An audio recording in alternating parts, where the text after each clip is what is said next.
শ্রীযুক্ত Ranjit Kumar Das, NTPC retired employees welfare society কলকাতার সভাপতি শ্রীযুক্ত রঞ্জিত কুমার দাস। আমাকে দিয়ে দাও। হ্যাঁ, ঠিক আছে, পুরো ব্যাপারটা কভার করে আমি তাহলে তুলছি না। ঠিক আছে, নমস্কার। আর সব এক্সগুলো বসে আছে, মেম্বারশিপ নিয়ে প্রথমেই এটা পাঠিয়ে আপনাদের সবাইকে আমি অভিনন্দন জানাই। আর চলে যাচ্ছে। কোথায় আছে আজকের এই অনুষ্ঠান আপনারা উপভোগ করুন পুরোপুরি ভাবে, এটা আমি চাই। আপনারা ভালো থাকুন, সুস্থ থাকুন, এটা আমি চাই। এটা আমাদের কমিটমেন্ট। আমাদের NTPC retired employees welfare society যে কমিটমেন্ট নিয়ে তৈরি হয়েছিল, সেই কমিটমেন্ট আমরা চাই পুরোপুরিভাবে পালন করতে। যতটা সম্ভব আমাদের ভালো রাখা, সুস্থ রাখা, আমরা মনে করি এটা আমাদের নৈতিক দায়িত্ব। এই দায়িত্বকে আমরা কাঁধে নিয়েছি, তাই আশা করছি আমরা এটাকে বহন করব, পালন করব, এটাকে এগিয়ে নিয়ে যাব। একটা কথা আপনাদের বলা দরকার, যারা নতুন আমাদের মেম্বার এসছেন তাদের জানা উচিত, এই সোসাইটি আমাদের তৈরি হয়েছিল 2006 সালে, কিন্তু কয়েকটি বছর এটা খুব একটা পিক আপ নিতে পারেনি। তারপর 2010 সালের 14 সালের পর থেকে প্রকৃতপক্ষে এটা হাঁটতে শুরু করেছে, চলতে শুরু করেছে, এখন দৌড়াতে শুরু করেছে। আমি কখনোই বলবো না এই দায়িত্ব শুধু আমাদের সোসাইটি এক্সিকিউটিভ কমিটি দায়িত্ব, আমাদেরও আছে। আপনারা আছেন, সহানুভূতি, আপনাদের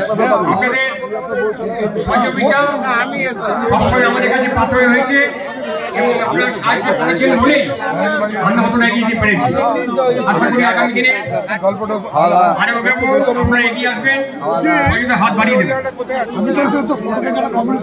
আপনারা জানেন এই বিগত 10 বছর ধরে এই সোসাইটি দায়িত্ব পালন করে যাচ্ছে। বিশেষ করে এই করোনার সময় যে অবস্থা তৈরি হয়েছিল, সেই অবস্থাকে আমরা পুরোপুরিভাবে সামলাতে পেরেছি। আমার টিম যেভাবে কাজ করেছে আমি অত্যন্ত গর্বিত, আমি আনন্দিত যে আমরা আপনাদের যে প্রতিজ্ঞাবদ্ধ আমরা ছিলাম সেই প্রতিজ্ঞা পালন করতে পেরেছি। প্রতিজ্ঞা পালনে আমরা দৃঢ় সংকল্প এবং আশা করি আগামী দিনে এই সংকল্প নিয়ে আমরা এগিয়ে যেতে পারবো। আপনাদের সেবায় আরো বেশি বেশি করে আমরা এগিয়ে যেতে পারবো। ইচ্ছা করলে দৌড়াতে পারবে না।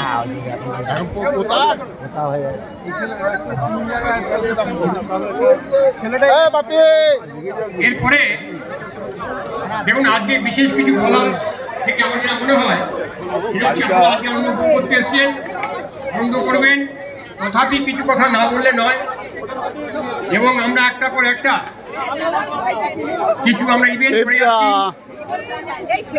যেগুলো বিশেষ করে আমাদের স্বাস্থ্য, মন, এগুলোকে ভালো রাখার জন্য আজকের এই অনুষ্ঠান আমরা এসেছি। সেটা আমাদের হচ্ছে বছরে দুটো বড় অনুষ্ঠান, তার মধ্যে একটা, এবং আমরা কয়েকটা এর মধ্যে হেলথ চেক আপ করেছি, যেটা খুবই প্রয়োজন আমাদের জন্য। দেরি করে আসছেন সবাই জানি আমরা আগে 1 ঘন্টা আগে বিশেষ সংখ্যক লোক, বেশ ভালো সংখ্যক লোক তারা কিন্তু ক্যান্সার আক্রান্ত হচ্ছে, ক্যান্সারে ভুগছে। তো সেটার জন্য কিছু প্রিভেন্টিভ কেয়ার, কিছু অ্যাওয়ারনেস ক্যাম্পের খুব দরকার। সেই জন্য আমাদের ডক্টর ভাস্কর মুখার্জি কথা বলেছেন। সল্টলেকে আমাদের যে নিউ টাউনে যে হসপিটাল আছে, প্রাইভেট হসপিটাল, তার সঙ্গে কথা হয়েছে এবং ওনারা রাজি হয়েছেন যে আগামী 1-2 মাসের মধ্যে সেই ক্যান্সার অ্যাওয়ারনেস প্রোগ্রাম আমরা করব।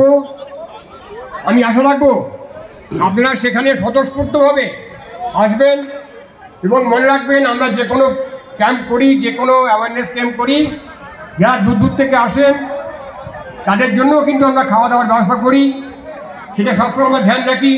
যাতে করে আমাদের লোকেদের কোনো অসুবিধা না হয়। কারণ সবাই আমরা জানি আমরা সবাই বয়স্ক লোক, সুতরাং সমস্ত আসপেক্টটাকে কিন্তু আমাদের মাথায় রাখতে হয়। সেটা রেখেই আমরা আগামী দিনে